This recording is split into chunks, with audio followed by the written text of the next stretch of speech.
보면은 민주당이 오늘 오후에 1차 전략 공천 지역을 발표할 예정이라고 그러는데요. 그렇다면 이제 총선 불출마를 선언한 장관들의 지역구라든지 당장 뭐 정세균 총리의 지역구에 있던 종로를 포함해서 이 전략 공천지가 좀 관심이 끄는데 1차로 전략 공천지에 종로가 포함될 가능성은 어느 정도 될까요? 거의 뭐 99%라고 봐야 되지 예. 않겠습니까? 그 이낙연 전 총리 같은 경우도 한 언론 인터뷰에서 그 경선을 하는 거에 대해서 뭐 제가 굳이 뭐 이런 어떤 그 톤으로 이미 이야기한 바가 있었고요. 예. 그다음에 그 이낙연 전 총리의 어떤 체급을 고려를 할 때 만약에 당에서 경선을 붙인다라고 하는 것은 오히려 이낙연 전 총리의 대중적 지지도나 이런 것들을 갉아먹는 것이기 때문에 네. 사실은 당의 어떤 전략 운용에 있어서도 그거는 바람직한 카드가 아니거든요. 그런 점에서 종로 지역 같은 경우는 그러니까 이낙연 전 총리를 전략 공천하는 거 거의 99%라고 봐도 된다 이렇게 생각을 합니다. 근데 그렇다면 전략 공천으로 이제 1차에서 그렇게 해버린다면은요. 자유한국당 황교안 대표 끌려가는 겁니까? 아니면 저절로 뭐 걸어가는 겁니까? 종로 쪽으로? 아니 뭐 끌려간다고 볼 수도 있고 물론 예. 걸어간다고 볼 수도 있겠어요. 예. 그런데 이제 그 이쪽은 전략적 모호성을 좀 유지하면서 궁금증은 유발하지만 지금 사실은 저 뭐 엊그제도 뭐 저희 그런 얘기를 했습니다만은 사실 피해가기가 예. 쉽지 않아요. 이제는 종로를 안 나가면 사실 그냥 불출마밖에 없는데 그 저 비겁하게 저 피해가는 거 같잖아요. 그러니까 정면 승부하겠다는 결심은 이미 굳힌 것으로 알고 있고 네. 다만 이제 어떤 모양과 타이밍과 그리고 또 사실은 이제 준비 작업도 조금 해야 되잖아요. 네. 물밑에 그런 거를 하고 있는 것으로 알고 있습니다. 그래서 황교안 대표가 요즘 아마 가장 좋아하는 노래가 이 노래가 아닐까 싶은데요.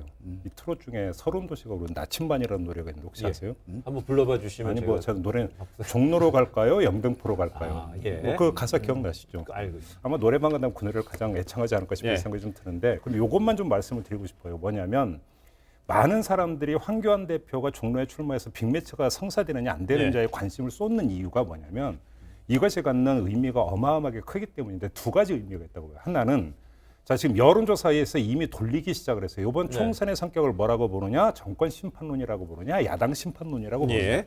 여론조사가 이렇게 돌리고 있고 총선 구도가 이렇게 짜질 가능성이 있는데 문재인 정부의 초대 총리이자 최장수 총리가 후보로 나오는데 제1야당의 대표가 나와서 빅매치가 이루어진다면 예. 정권 심판론 대 야당 심판론에 결국은 압축된 전장이 되어버려요. 종로 예. 자체가. 그다음에 두 번째는 차기 구도의 전초전이라는 성격을 띠고 있기 때문에 이 종로에서 만약에 두 사람이 붙는다라면 그것이 갖는 의미가 엄청나게 큰 것이죠. 아마 예. 총선 전체 아마 그 투표율도 조금이라도 더 올릴 수 있는 아마 흥행까지도 아마 연결이 될 거라고 보는데 예, 오늘 오전에 박지원 의원이 김종배 평론가 방송에 나와서 또 황 총리 이야기하지 않았습니까? 근데 뭐 차마 인용하기 뭐한데 배짱이 황 대표의. 배짱이 없어갖고 출마 못할 거라고 말씀을 하셨는데 예. 뭐 그냥 그렇게 그 말씀하셨어요. 무슨 맥락에서 그런 말이 나온 거죠? 그러니까 만약에 정말로 배짱이 있었다면 2년 전에 예. 창원 성산 그 보궐선거 있었을 때 예. 거기서 그러니까 나가가지고 했으면 탄탄대로를 달릴 텐데 그때도 정치적 배짱이 없어갖고 출마 못한 건데 예. 그런 배짱 가지고 과연 종로에서 출마할 수 있겠느냐라는 게 제 얘기가 아니고 박지원 의원의 이 진단이었습니다. 대목에서는 뭐 제가 뭐 굳이 그 황 대표를 변호한다기보다는 그건 조금 약간 악의적이다라고 제가 판단하는 건 예. 뭐냐면 우선 뭐 여러 번 얘기했지만 창원 성사는 그건 사람이 그 특히 그 어떤 중량감 있는 정치 지도자는 자기가 나서야 될 때와 물러설 때를 잘 알아야 됩니다. 네. 근데 뭐 이를테면 아까 뭐 영등포로 갈까요? 뭐 그 노래도 있었지만 영등포 가는 것도 그렇지만 그때 창원 성산을 간다는 거는 사실 아무 연고도 없는 데를 가서 그 무모하게 도전한다는 거는 사실은 논리적인 정합성이 없어요. 그러나 종로는 사실은 여러모로 네. 그 출마를 해도 충분히 그 납득이 되거든요. 제가 노상 얘기하잖아요. 요새 그 지역 선거에서 유권자들의 의식이라는 게 굉장히 높아졌기 때문에 저 사람 왜 여기 왔지? 그게 납득이 안 되잖아요. 그럼 절대로 표 안 줍니다. 근데 네. 무조건 뭐 옛날에 그 낡은 틀의 정치공학적 발상으로 청안 성산을 갔었어야 된다. 네. 그리고 지금도 어쨌건 뭐 물론 이제 본인의 뭐 독심술이랄까 뭐 관심법으로 보시는지 모르지만 남의 행보를 그런 식으로 비겁하니 못 나올 거다.